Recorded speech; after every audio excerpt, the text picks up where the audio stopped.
سلام به عزیزان، انشالله حالتون خوب باشه. امروز 20 کیلو شیر میخوام براتون پنیر درست کنم. پنیری که فوری میتونید بخوریدش. حالا من 3 قاشق ماست، کمی هم آب لیمو قاطیش کردم.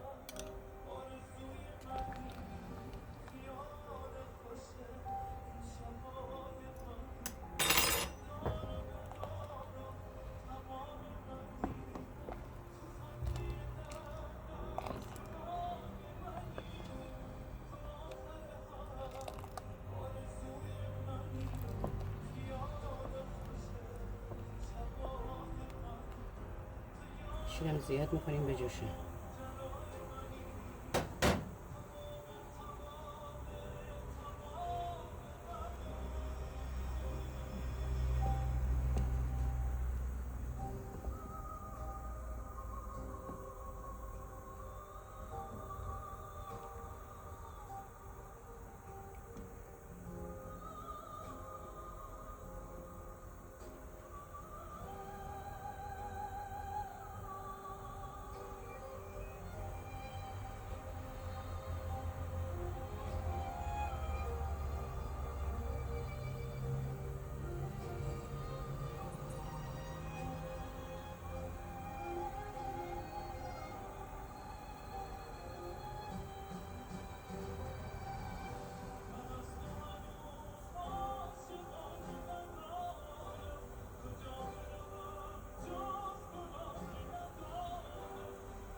شروع میکنه به بریدن.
این نقطه جوش که رسید کم دیگه آب لیمو بهش میزنی.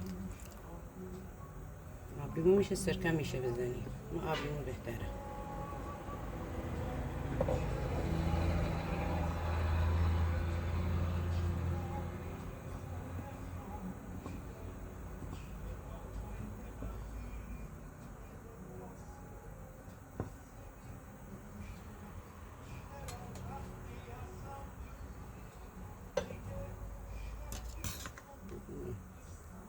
تو ظرف استیل یا رف باشه خیلی بهتره. من اینو میریزم تو کیسه،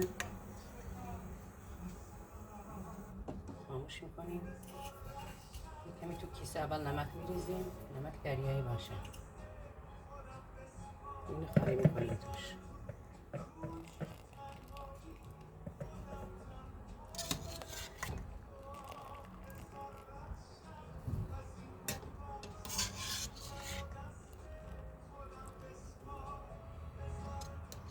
میشه پنیر محلی، همیشه سریع بخوریدش، هم به صرف است. زیاد نمیذاریم آبش بره، یک کمی بمونه، زیاد سفت نشه، زیاد آبش نرسه، خیلی آبش بره خشک میشه. یه ذره چیزی سنگین میذاریم روش، مثلا 10 دقیقه. حالا بذارم روش ببینم چی میشه. اینم از پنیرمون 10 دقیقه هم نشد، یه ظرف سنگین گذاشتم روش. این نباید زیاد سفت بشه. پنیری که با قرص درست میکنیم نمیجوشه، اون باید زیاد وزن بذاری روش که سنگین بشه، آبش بره. بهترین پنیر اقتصادی.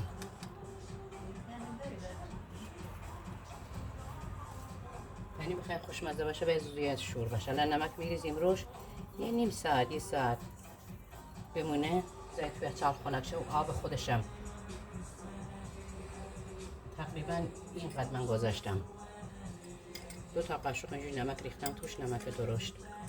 اون سرد شد، اینم خنک شد، میریزیم روش و درش میبینیم زیاد توی یخچال ازش استفاده میکنیم. امیدوارم درست کنی و خوشتون بیاد، ما رو فراموش نکنید.